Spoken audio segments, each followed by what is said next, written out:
Weather ఫోర్కాస్ట్‌లో snow చూపిస్తుంది అనంటే పిల్లలకి ఇంకా పండగే ఇక్కడ. యూజువల్లీ మనకి ఇండియాలో భారత్ బంద్ అంటే పిల్లలకి ఎంత ఎక్సైటెడ్‌గా ఫీల్ అవుతారో, అలాగే ఇక్కడ స్నో అంటే మటుకు పిల్లలకి పండగే. ఎందుకంటే it's a holiday for them. Schools ఇక్కడ హాలిడే ఇచ్చేసేస్తారు. నెక్స్ట్ డే ఎందుకంటే వాక్ పాత్స్ అన్నీ స్నో కవర్డ్ అయి ఉంటది. కాబట్టి పిల్లలు వాక్ చేస్తే స్లిప్పరీగా ఉండి యాక్సిడెంట్స్ అవుతాయి అని చెప్పేసి యూజువల్లీ హాలిడే డిక్లేర్ చేస్తారు. సో, స్నో అంటే మటుకు పిల్లలు వెయిట్ చేస్తుంటారు అసలు అలాంటి న్యూస్ రావాలి అని చెప్పి. ఇది ఆఫ్టర్‌నూన్ 3:00 స్నో పడడం నేను వీడియో కవర్ చేస్తున్నాను. జస్ట్ షూట్ చేస్తున్నాను. వ్యూ చూడండి రోడ్ వ్యూ ఎలా ఉందో.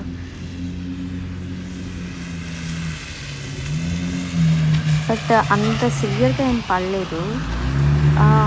యూజువల్లీ కొన్ని సార్లు చాలా హెవీగా పడితే 1 వీక్ ఆర్ 10 డేస్ కూడా స్కూల్ హాలిడేస్ ఉంటాయి అప్పుడు.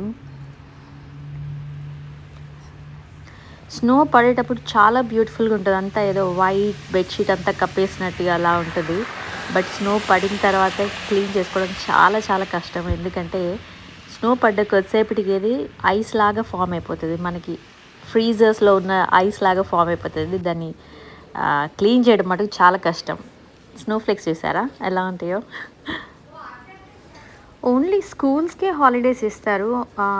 మిగతా ఆఫీసెస్ అన్నీ యాజ్ యూజువల్‌గా వర్క్ అవుతూనే ఉంటాయి. Unless and until heavy snow Storm ఉంటే తప్పనిచ్చి ఇక రోడ్స్ కూడా డ్రైవ్ చేయలేము అని అనుకుంటే మటుకు ఒక వార్నింగ్ అలర్ట్ లాంటిది ఏదో రిలీజ్ చేస్తారు.